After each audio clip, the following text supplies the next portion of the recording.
Halo, perkenalkan nama saya Andu Fajrati Ramadhani dari kelas Manajemen B 2019 Universitas Negeri Makassar.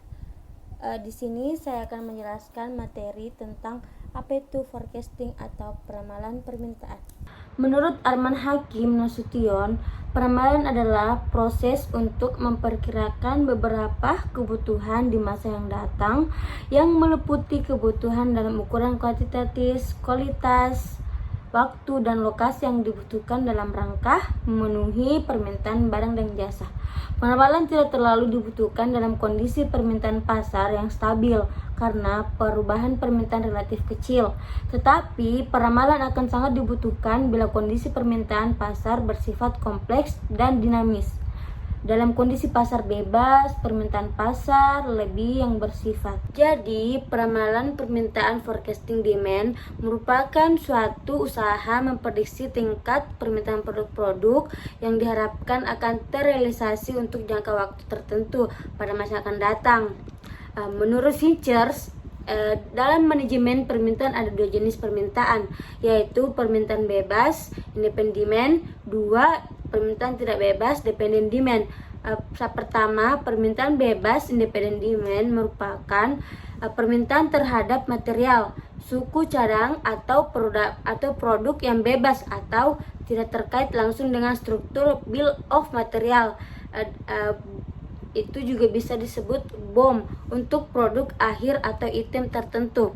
Kedua, permintaan tidak bebas, dependent demand, merupakan permintaan terhadap material, suku cadang atau produk yang terkait langsung dengan the struktur bill of material untuk produk akhir atau item tertentu.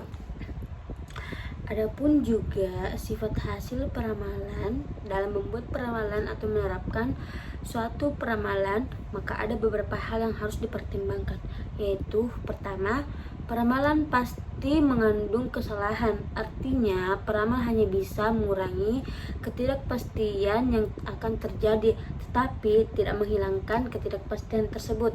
Kedua, peramalan seharusnya memberikan informasi tentang beberapa ukuran kesalahan. Artinya, karena peramalan pasti mengandung kesalahan, maka adalah penting bagi peramal untuk menginformasikan seberapa besar kesalahan yang mungkin terjadi. Ketiga, peramalan jangka pendek lebih akurat dibandingkan peramalan jangka panjang. Hal ini disebabkan karena pada peramalan jangka pendek faktor-faktor yang mempengaruhi permintaan relatif masih konstan, sedangkan masih panjang periode peramalan, maka semakin besar pula kemungkinan terjadinya perubahan faktor-faktor yang mempengaruhi permintaan. Di sini saya juga akan menjelaskan metode peramalan permintaan. Metode peramalan yang tersedia untuk digunakan. Namun yang lebih penting adalah bagaimana memahami karakteristik suatu metode peramalan agar cocok untuk diterapkan pada kasus yang diteliti berdasarkan data-data yang telah terjadi sebelumnya. Menurut Trader dan Heiser, terdapat 7 tahap dasar dalam melakukan peramalan permintaan, yaitu 1. Menentukan penggunaan dari peramalan, 2. Memilih items atau kuantitatif yang akan diramalkan, 3. Menentukan horizon dari peramalan, 4. Memilih model peramalan, kelima, mengumpulkan data yang diperlukan untuk memperoleh peramalan, keenam, melakukan peramalan, 7. Memvalidasi peramalan dan mengimplementasikan hasil peramalan. Dalam metode time series ada beberapa teknik yang bisa digunakan tergantung pola permintaan yang terjadi. Di bawah ini merupakan penjelasannya. Pertama, metode knife. Kedua, moving average. 3. Weighting moving average. 4. Exponential smoothing. 5. Proyeksi terhadap tren. Sekian dari saya. Terima kasih. Assalamualaikum warahmatullahi wabarakatuh.